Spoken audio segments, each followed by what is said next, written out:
Hello guys, welcome back my channel. आज हम लोग पढ़ेंगे डोजेस फॉर्म की, उनकी टाइप्स के बारे में और उनकी डोजेस फॉर्म की क्या क्या उसमें जो टर्म्स हैं उनकी क्या डिफिनीशंस है, क्या बेसिक्स होते हैं उसके बारे में। ठीक है, वीडियो को स्टार्ट करते हैं बिना देर किए हुए। सबसे पहला जो इसमें है वो सिरप है कि सिरप क्या होता है। तो देखते हैं इसमें सिरप आ रहा sweet viscous concentrated aqueous solution of sucrose और अदर शुगर्स। कहने का मतलब क्या हुआ, सिरप बनाने के लिए मेन जो इसमें नेचर क्या होता है, एक्वस सॉल्यूशन के साथ साथ इसमें शुगर का मेन पार्ट होता है इसमें। ठीक है, वाटर प्लस शुगर ये कह सकते हैं एक्वस नेचर। ठीक है, वाटर होता है मोस्टली और साथ में इसमें शुगर होती है। तो दो टाइप के मेन इंग्रेडिएंट्स इसमें रहते हैं जिसके साथ में शुगर को डिज़ोल्व किया जाता है इसमें।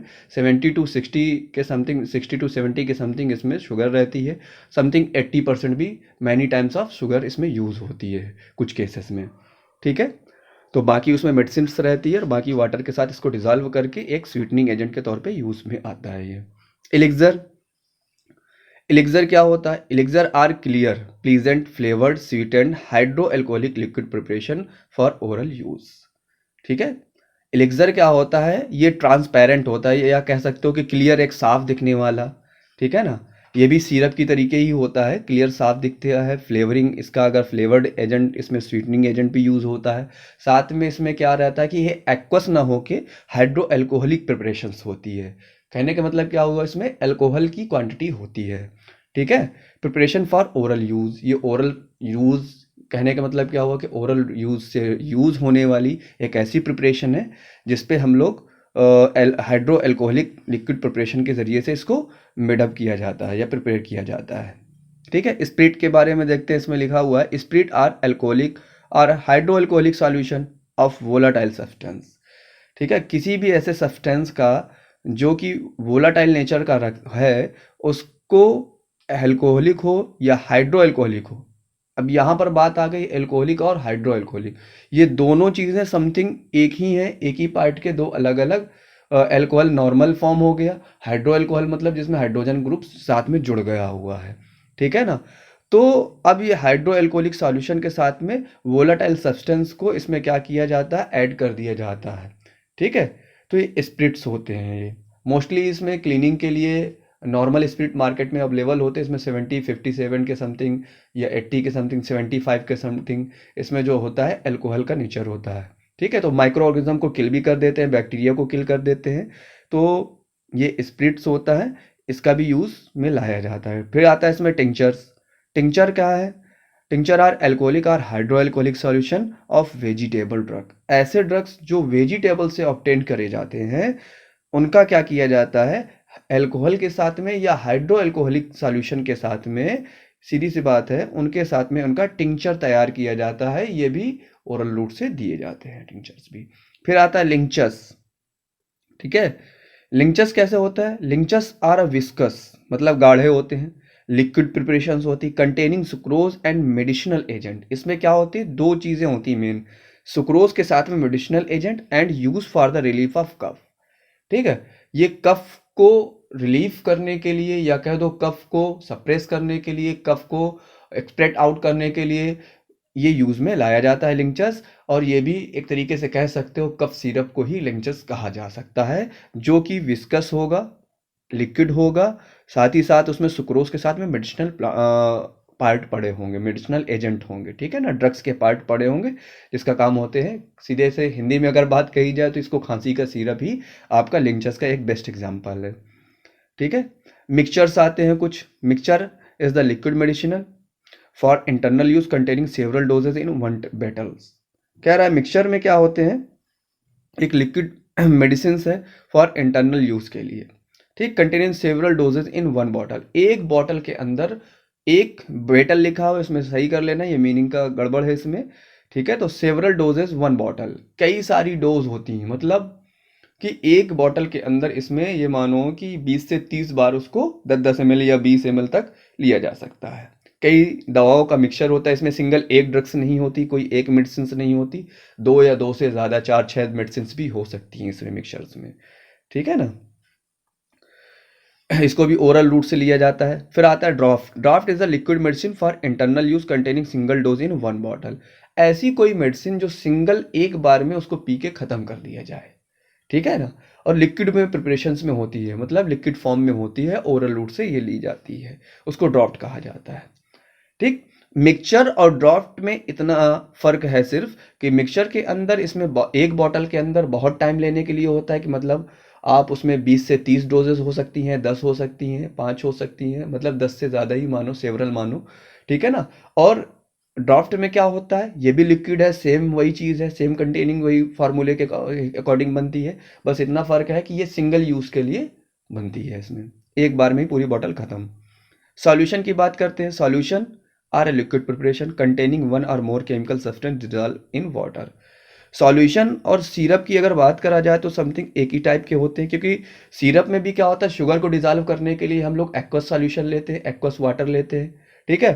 तो ऐसे ही सॉल्यूशन में क्या करते हैं हम लोग, एक ऐसी लिक्विड प्रिपरेशन बनाने के लिए हम लोग क्या करते हैं, एक या एक से ज़्यादा केमिकल सब्सटेंस को वाटर के साथ डिजॉल्व करते हैं। उसमें शुगर को वाटर में डिजॉल्व कर रहे थे या एक्वस सॉल्यूशन में डिजॉल्व कर रहे थे, इसमें एक या एक सॉल्यूशन को दूसरे सॉल्यूशन में या वाटर के साथ डिजॉल्व कर देते हैं, ठीक है ना। जो वाटर के साथ मिलने वाले सॉल्यूशन है उनको वाटर के साथ बना के घोल के डिजॉल्व करके मिक्स करके उसको तैयार किया जाता है।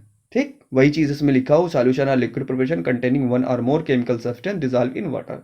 एक या एक से ज्यादा केमिकल सब्सटेंस को डिजॉल्व कर दिया जाता है वाटर में, ठीक, उससे सॉल्यूशन तैयार हो जाता है।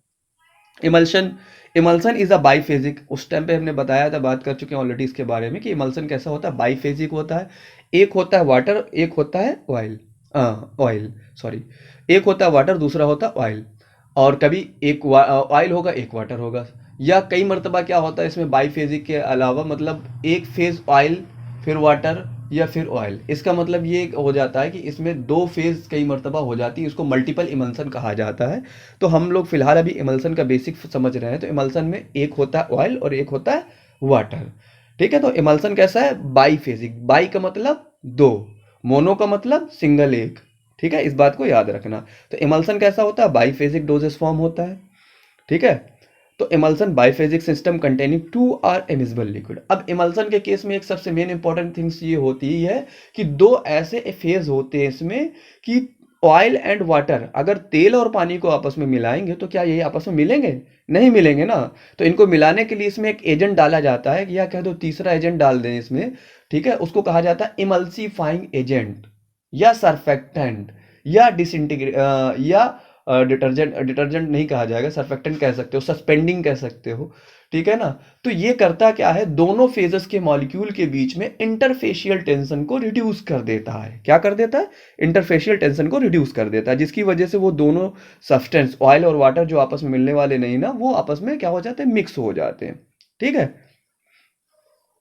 which one liquid is distributed in other form of minute globules and system is being established by addition of third substance known as emulsifying agent। देखो लिखा वही बात, ये तीसरा एजेंट को emulsifying एजेंट कहते हैं। वो एजेंट क्या करता है, सारी मॉलिक्यूल्स को आपस में इक्वली डिस्ट्रीब्यूट कर देता है। फिर इसमें नेक्स्ट इसमें है सस्पेंशन, ठीक है। सस्पेंशन भी बाईफेजिक होता है, बाईफेजिक का मतलब वही दो फेज होते हैं, ठीक। बस इसमें इतना सा फर्क रहता है सस्पेंशन में कि एक फेज इसमें कैसा होगा, सॉलिड, और एक फेज कैसा होगा, लिक्विड, ठीक है। एक फेज सॉलिड, एक फेज लिक्विड होता है, ठीक है। The system is establish by addition of suspending agent. मतलब अगर हम एक फेज वाटर ले और वाटर में क्या कर ले, दूसरा फेज हमारा क्या होगा, शक्कर, मतलब शुगर को वाटर में डिसॉल्व कर दे। तो सॉल्वेंट का मतलब जिसमें घोला जा रहा है, ठीक है, जिसमें जिसको घोला जा रहा है। तो अब सस्पेंशन में किसको किसको घोला जा रहा है, किसमें किसको घोला जा रहा है, शुगर को वाटर में डिसॉल्व किया जा रहा है। तो यहाँ पर वाटर क्या हुआ, सॉल्वेंट हुआ, ठीक है, और शुगर आपका हो गया क्या नाम है, ऐसा सस्पेंडिंग एजेंट हो गया, ठीक है। तो अब इसमें डिसॉल्व करते हैं, liquid medium the system establish by addition of suspending agent. कई मर्तबा क्या होता है कि दोनों चीज़ों को तो डाल तो दिया तुमने, एक सॉलिड में डाल दिया, एक लिक्विड में डाल दिया, तो ये दोनों आपस में मिल नहीं रहे होते हैं, ठीक है। तो उन दोनों को मिलाने के लिए भी इसमें एक एजेंट पड़ता है जिसको कहा जाता है सस्पेंडिंग एजेंट। उसमें पड़ रहा था क्या, इमल्सीफाइंग एजेंट, इसमें पड़ रहा है सस्पेंडिंग एजेंट। तो सस्पेंशन में क्या डालता है, सस्पेंडिंग एजेंट, ये भी बात याद रख सकते हो, ठीक है। आगे फिर चलते हैं, इसमें लोशन है। लोशन क्या होता है, स्किन की अपर सरफेस में लगाया जाता है। Lotion are fulfilled preparation which are applied to the skin without friction. Skin में अप्लाई किया जाए बिना किसी फोर्स के, नॉर्मली ऐसे अगर स्प्रेड आउट कर दे स्किन के सरफेस में तो धीरे धीरे इजीली स्प्रेड आउट हो जाता है, उसको रबिंग नहीं करना पड़ता बहुत ज़्यादा, ठीक है, नॉर्मली ये स्प्रेड आउट हो जाता है। ये भी एक फ्लूइड प्रिपरेशन कह दो या लिक्विड प्रिपरेशन कह सकते हो उसको, होता ही है। फिर लिनीमेंट पे आ जाओ। Liniment are fluid preparation applied externally to the skin with friction. इस पे क्या होता है लिनीमेंट में, इस पे हल्का सा फोर्स लगाना पड़ता है, कुछ फ्रैक्शन करना पड़ता है, रबिंग करना पड़ता है, जिसकी वजह से क्या होता है ये स्किन के ऊपरी सरफेस में फैल जाता है, स्प्रेड आउट हो जाता है, ठीक है। तो क्या फर्क हुआ लोशन और लिनीमेंट में, फ्रैक्शन का सिर्फ, ठीक है। फिर नेक्स्ट टॉपिक देखते हैं, इसमें नेक्स्ट पार्ट है इसका गार्गल। गार्गल क्या होता है, ये भी लिक्विड होता है, सिर्फ माउथ के लिए यूज होता है, ठीक है, और सिर्फ माउथ में गले के लिए, थ्रोट इन्फेक्शंस के लिए यूज होता है, और इंटरनली इसको नहीं यूज करते हैं, तो इसका सिर्फ माउथ इन्फेक्शंस के लिए यूज में आएगा। और इस पे ट्रीटमेंट के लिए भी कई मरतबा गार्गल इसमें यूज होता है, कोई इन्फेक्शन हो गया उसको ट्रीट करने के लिए भी। Gargle are aqueous solution for drug use to treat the throat infection, usually supplied in concentrated form. Concentrated form में होती है ये गार्गल, कैसा रहता है, कंसंट्रेटेड फॉर्म में रहता है। अब देखो कंसंट्रेशन अभी बताएंगे आगे तुम्हें अलग से, कंसंट्रेशन क्या होता है, और नॉन कंसंट्रेटेड या फुल्ली या पार्सली अगर कह दो, तो वो चीज़ें एक अलग की चीज़ है कि कितने परसेंट कंसंट्रेशन कैसे चेक करते हैं, क्या होता है कंसंट्रेशन, ठीक, वो एक अलग की चीज़ है, वो बता देंगे अभी। फिलहाल इसमें जो गार्गल्स होता है एक्वस सॉल्यूशन होता है, एक्वस का मतलब जिसमें वाटर की टेंडेंसी ज़्यादा हो, ठीक है। Drugs use to treat the throat infection usually supplied in concentrated form. फिर आगे इसमें माउथ वॉशेस, माउथ वॉश और गार्गल, ठीक, दोनों समथिंग एक टाइप की चीज़ है, बिल्कुल एक टाइप की। Mouthwash are aqueous solution or the drug use to wash mouth cavity and deodoriser to the mouth cavity. Deo समझते हो, कहते हैं ना डियो डाल लो, बॉडी में बदबू आ रही है डियो डाल लो, तो माउथ में भी माउथ वॉशेस जो रहता है माउथ के अंदर के हिस्से को, जैसे कि माउथ के किसी के स्मेल आती है, बदबू आती है, तो उस केस में क्या करता है जो माउथ वॉशेस रहता है, माउथ की कैविटी को क्लीन या वॉश आउट करने के लिए, और साथ ही साथ ये डियोडोराइज होता है माउथ कैविटी के लिए, ठीक है ना, जो माउथ की गंदगी को सफाई कर दे और वहां से बदबू को हटाने का काम करता है, उसको माउथ वॉशेस कहा जाता है। तो समझ में आ गया गार्गल और माउथ वॉशेस के बीच में बेसिक डिफरेंस, वो इन्फेक्शन के लिए होता है मोस्टली, और ये क्या करता है डियोड्राइजर भी होता है और साथ में वॉशिंग के लिए होता है, क्लीनिंग के लिए होता है माउथ के। थ्रोट पेंट, अब जैसे किसी के छाले हो जाते हैं, अल्सर हो जाते हैं, ठीक है ना, उस केस में उन छालों पे, अल्सर पे ड्रग को अप्लाई करने के लिए जो मेडिसिन यूज होती है, जो डोजेस फॉर्म यूज होती है उस मेडिसिन के जरिए से, वो होती है आपका थ्रोट पेंट। वो डोजेस फॉर्म क्या होता है, थ्रोट पेंट, मतलब फिंगर पे लिया, गाढ़ा होता है, माउथ वॉशेस और गार्गल के कंपैरिजन में कैसा होता है, गाढ़ा होता है बिल्कुल, तो उसको फिंगर में लेके और उस सरफेस पे लगाना होता है, ठीक है, हल्का हल्का फिंगर से। These are viscous preparation applied to the mucous membranes of throat with the help of soft brushes, या हल्के फुल्के ब्रशेस से भी लेके हम उसको लगा सकते हैं। फिर आता है eye lotions, these are the aqua solution of drug use to clean the wash the eye. Eye lotions भी आते हैं कई सारे, जब कोई इन्फेक्शन हो जाता है उसमें मेडिसिन हमें लगानी होती, क्लीन अप करना होता है आई को, तो उसके लिए भी जो इसमें डोजेस फॉर्म यूज होती है वो होते हैं आई लोशंस, ठीक है। ठीक है, फिर आगे देखते हैं ईयर ड्रॉप्स क्या होते हैं, आई में इंस्टिल करे जाते हैं, ईयर ड्रॉप्स होते हैं, ये कैसे कैविटी के होते हैं, instil ear cavity with the help of dropper, एक ड्रॉपर होते हैं, ड्रग्स इसके अंदर रहेगी, ड्रॉपर होते हैं आई ड्रॉप्स के, ठीक है, उसका नाम ही है आई ईयर, आई वाला आई में डाला जाता है, ईयर वाला ईयर में डाला जाता है, ठीक। और ओटिक प्रिपरेशन भी इसको बोला जाता है, ओटिक किसको कहा जाता है, कान को, ठीक है ना, ओटिक प्रिपरेशन कान के यूज के लिए। Nasal drops, these are solution of drug which are instilled into the nasal cavity with the help of dropper। Dropper उसी को, जो खाली उसका बॉक्स है, खाली उसकी डिब्बी है, उसी डिब्बी को ड्रॉपर कहा गया, उसके अंदर वो मेडिसिन भरी रहती है, ठीक है, अलग अलग एडिटिव्स के साथ फिलअप करके वो ड्रग्स उसके साथ भर दी जाती है, उसी के हेल्प की वजह से ही जहाँ पर जिस कैविटी में, अगर ईयर ड्रॉप है तो ईयर में, नजल ड्रॉप है तो नोज में, और आई ड्रॉप है तो आंख में इंस्टिल कर दी जाती है, ठीक, समझ में आ गई बात। आगे चलते हैं इनहेलेशन। इनहेलेशन के लिए हमने बताया था एक चीज़, कई मरतबा इसमें ऐसे inhalation are solution of volatile substance administered by nasal route in the form of vapours. नाक के रास्ते के जरिए से इनहेल किया जाता है, मतलब उसको अंदर खिंचाया जाता है, कहते हैं सांस अंदर खींचो, सांस खींचो अंदर, इनहेल करेंगे, किसको? वेपर के फॉर्म में। ड्रग कैसी होगी? भाप के फॉर्म में। कहते हैं बपारा ले लो, उसके अंदर मेडिसिन डली होती है, मशीन से कई मरतबा दी जाती है, इनहेल किया जाता है। तो अलग अलग कई, और उसमें अब आज के टाइम पे तो कुछ और भी चीज़ें आ गई हैं, जैसे कि वो क्या नाम है, एरोसॉल्स आ गया, वो भी इनहेलेशन का ही पार्ट है। Lozenges, lozenges are solid preparation containing sugar, gums are use to medicament mouth and throat. कहते हैं वो विक्स वाली टैबलेट दे दो, स्टेप्सिल्स दे दो, ये सब क्या होते हैं? लॉजेंजेस होते हैं। ठीक है ना? ऑइंटमेंट क्या होते हैं? नेक्स्ट है इसमें, ointment are semi solid preparation intended for external application skin and mucous membrane. Ointment बहुत टाइप के होते हैं। कई मरतबा छाले वाला थ्रोट पेंट की जगह उसका ऑइंटमेंट भी आती, क्रीम आती ट्यूब में। ठीक है ना? थ्रोट पेंट कैसा आता है? क्रीम ऑइंटमेंट के बेसिस में, वाइट होता है, वाइट बेसिस होता है, फिर उसको फिंगर में लेके लगाना होता है। कई मरतबा क्या होता है, जैसे कई मरतबा एनाल्जेसिक प्रॉपर्टी वाले आते हैं, जैसे मार्केट में ओमनी जेल है, या और भी दूसरे ब्रांड के आते हैं, वॉलनी का है, और भी ब्रांडेड के आते हैं इसमें ऑइंटमेंट। तो उसमें सेमी सॉलिड होते हैं मोस्टली, ये ट्रांसपेरेंट या वाइटिश कलर के होंगे। तो इसको स्किन पे लेके, फिंगर पे लेके, या उस पार्टिकुलर रीजन पे जहाँ पर दर्द है, पेन है, तो मैं उस पर रख के उस पर फ्रैक्शन या रबिंग कर दी जाती है हल्के हाथों से। ठीक है? तो वो अब्जॉर्ब होता है। Cream, cream are viscous emulsion are for external application of the skin and mucous membrane. Cream क्या होता है? एक गाढ़ा इमल्सन होता है, ये भी इमल्सन ही के पार्ट है। ठीक है? ये भी एक सेमी सॉलिड डोजेस फॉर्म कहलाती है क्रीम। पेस्ट, पेस्ट भी सेमी सॉलिड डोजेस फॉर्म होती है। एक्सटर्नल, एक्सटर्नल मतलब बाहरी सरफेस पे लगाई जाती है स्किन में, बॉडी में। ठीक? Large amount of finally powder solids, बहुत फाइन फाइन पार्टिकल्स होते हैं किसके अंदर? पेस्ट के अंदर। ठीक है ना? बहुत ज़्यादा डले होते हैं, फाइन, बिल्कुल महीन महीन। Jellies, jellies are transparent of translucent semi solid preparation for external application. बहुत सारे जेलीज भी आते हैं।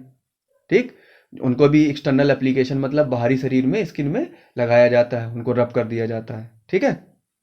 फिर आता है इसमें pessaries, these are solid bodies suitable shaped of insertion to the vaginal cavity.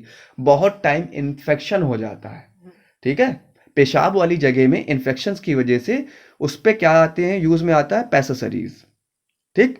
तो पैसेसरीज का इन्फेक्शन को उस जगह के पार्टिकुलर रीजन में, अब पता चला वहां तो टैबलेट पहुंच नहीं रही है, ओरल रूट से अगर हम टैबलेट खा रहे हैं, तो हमें उस पार्टिकुलर रीजन पे जहां पर इन्फेक्शन हुआ है उस जगह पे दवा को पहुंचानी है। तो उसमें जो मेडिसिन यूज होती है, या उसका जो कह सकते हो कि डोजेस फॉर्म होती है, उसको पैसेसरीज कहा जाता है। सपोस्टरीज, सपोस्टरीज के केस क्या होता है, ये भी एक सॉलिड बॉडीज कैविटी होती है, suitable for the insertion into the rectum. Rectum का मतलब ये समझ लो एनस में दिया जाएगा या रेक्टम में दिया जाएगा। अब रीजन क्या होता है इसको देने का, सपोस्टरीज को? सपोस्टरीज तब दी जाती है जब किसी पेशेंट को क्या होता है कि कह देते हैं कि टॉयलेट नहीं हो रही, 3 दिन हो गए, 10 दिन हो गए, 8 दिन हो गया, टॉयलेट नहीं हो रहा, तो इनेमा कहते लगवा दो। ठीक है ना? लैट्रिन के रास्ते में उसको लगवा दिया जाता है। ठीक? तो वो उसको बोला जाता है सपोस्टरीज। बच्चे लैट्रिन जब जाम हो जाती है उस पर लगाया जाता है ये भी। ठीक है ना? फिर आ जाता है टैबलेट। टैबलेट के बारे में जानते ही हैं, टैबलेट एक सॉलिड होता है, डिस्क शेप का होता है, डिस्क का मतलब गोल। ठीक है? फ्लैट होता है, चपटी होगी, बाई कॉन्वेक्स शेप होगा, प्रिपेयर बाय द कंप्रेसिंग। कैसे बनाई जाती है? कंप्रेस करके। ठीक? या drug mixture of drug with और विदाउट डाइल्यूएंट, उस पर या तो डाइल्यूएंट थोड़ा डलेगा या बिना डाइल्यूएंट के भी बना दिया जाएगा। ठीक है ना? आगे फिर आता है कैप्सूल। कैप्सूल कैसा होता है? ये भी सॉलिड डोजेस फॉर्म है, सॉलिड यूनिट डोजेस फॉर्म है। यूनिट क्यों कहा गया? कि बहुत सारे अलग अलग पार्टिकल्स होते हैं पाउडर के, और सबको मिला के एक कैप्सूल के अंदर भर दिया जाता है। भरे रहते हैं बहुत सारे अलग अलग दाने पार्टिकल्स रहते हैं उसके, तो वो सारी चीजें का फिलअप कर दिए जाते हैं एक जगह। Containing powder drug enclose with the water soluble gelatin. किसके अंदर भरे रहते हैं? उस सेल के अंदर। उसकी कैप रहती है ना जिलेटिन की, वो जो कैप बनी रहती है किससे बनी रहती है? जिलेटिन की। ठीक है? फिर आता है पिल्स। पिल्स क्या होता है? They are small rounded solid doses form containing medicament. ठीक है ना? तो ये इसमें भी यही सेम इसी टाइप की, जैसे टैबलेट होती है इसी टाइप की ये भी राउंड शेप की सॉलिड डोजेस फॉर्म होती है, इसमें दवा रहती है, मेडिकामेंट होती है, पिल्स होती हैं। इंसफलेशंस क्या होते हैं? These are the medicament dusting powder which are blow into the body cavity like nose, ear, throat, help in the insufflator. मतलब क्या हुआ कि नोज में, कान में, गले में अगर कोई इन्फेक्शन हो जाता है कई मरतबा, तो उसके लिए पाउडर्स आते हैं, तो उसको इंसफ्लेटर, एक एक पंप टाइप का होता है, उसकी मदद से उसको वहां पर पार्टिकुलर रीजन में डाल दिया जाता है, इंटर कर दिया जाता है। ठीक है? पाउडर्स के फॉर्म में मेडिसिन जो रहती है। स्नफ्स क्या होते हैं? They are finely divided powder doses form for medicament which are inhaled into nostril for their decongestion actions. ठीक है? क्या होता है, बहुत फाइन डिवाइडेड पाउडर होते हैं, पाउडर, ठीक है, बहुत फाइन डिवाइड, बहुत महीन पाउडर होगा या पतला पाउडर कह सकते हो, या जिसका पार्टिकल साइज बहुत छोटे होंगे, वो पाउडर का साइज रहेगा। और उसमें क्या होगा, which are inhale into nostril, जिसको इनहेल कराया जाएगा, इनहेल का मतलब नाक के जरिए से सांस दिलाई जाएगी, इनहेल कराया जाएगा, ठीक है, for their decongestion action. Decongestion समझते हो ना, नाक का जाम हो जाना, कंजेशन हो जाना, सांस लेने में दिक्कत होना नाक के जरिए से, तो वहां पर कंजेशन को सब क्लियर आउट करने के लिए स्नफ्स दिए जाते हैं, ठीक। डेंटिफ्राइजेस, डेंटिफ्राइजेस मतलब वही टूथपेस्ट, ठीक है, tooth powder which are used cleaning the tooth, teeth, उनका काम क्या रहता है डेंटिफ्राइजेस का, कोलगेट है, पेप्सोडेंट है, क्लोजअप है, और भी तमाम मेडिकामेंट वाले होते हैं जिसमें मेडिसिनल वाले रहते हैं, थर्मोकाइंड है, इमोफॉर्म है, ये सारे सारे क्या है, सब डेंटिफ्राइजेस है। Plasters, plaster are the solid preparation of external application which adhere to skin keep our dressing in a position। Plasters क्या रहते हैं, एक सॉलिड प्रिपरेशन पे रहते हैं, कहते हैं ना वो, मतलब वो कह दो कि बहुत सारे वो क्या बोलते हैं उनको, बेलाडोना वो दे दो, मानते हैं भैया, वो बेलाडोना वाला टेप दे दो या बेलाडोना दे दो, तो वो पार्टिकुलर रीजन में कई मरतबा जहाँ पर पेन हो रहा होता है, दर्द होता है, कंधे में है या कहीं पर भी है, तो उसको उस पर ऑलरेडी दवा लगी रहती है उस प्लास्टर्स के अंदर पे, ठीक है ना। तो वो प्लास्टर क्या करता है, पार्टिकुलर रीजन में चिपका दिया जाता है उसको निकाल के, वो चिपकाने की वजह से क्या होता है, वहाँ का दर्द जो होता है, मेडिसिन क्या होती है, धीरे धीरे स्किन के सरफेस के अंदर धीरे एब्जॉर्ब हो जाती है, और उस पार्टिकुलर रीजन में आपको, पेशेंट को फायदा मिल जाता है, ठीक है। कई मरतबा इंजरी हो जाती है ड्रेसिंग वाली पोजीशंस पे, वहाँ पर भी यूज़ में लाया जाता है। सस्टेन रिलीज डोजेस फॉर्म, हम इसके बारे में बात कर चुके हैं, सस्टेन रिलीज क्या होती है, सस्टेन का मतलब धीरे धीरे, एक अमाउंट में, एक प्रोवाइड एफिकेसी के रेट में, जितना तुम्हें रेट चाहिए उस रेट में धीरे धीरे ड्रग की अमाउंट रिलीज होना एक पार्टिकुलर टाइम में, ठीक है। जितना इफेक्ट एक पेशेंट को ठीक करने के लिए ज़रूरी है, स्टार्टिंग से लेके 10 घंटे 12 घंटे तक ये एक्शन बना रहता है, इसी को कहा जाता है सस्टेन रिलीज। लिखा रहता है जैसे DSR, अगर DSR ना होगा, डी खाली प्लेन होगा, वो 4 घंटे में 2 घंटे में खत्म आउट हो जाएगा, ठीक है ना। अगर SR लग गया मतलब सस्टेन रिलीज, वो कैप्सूल क्या करेगा, धीरे धीरे धीरे धीरे रिलीज करेगा। जब धीरे धीरे रिलीज होगा तो उसका थेरापेटिक एक्शन क्या होगा, लंबे समय तक मिलेगा, जो 4 घंटे में मिलने वाला था वो 10 घंटे 12 घंटे तक चलेगा, ठीक। ये न्यू ड्रग डिलीवरी का सिस्टम है which provide the therapeutic effect 10 to 12 hours. Okay, आज के लिए इतना ही रखते हैं, थैंक यू सो मच।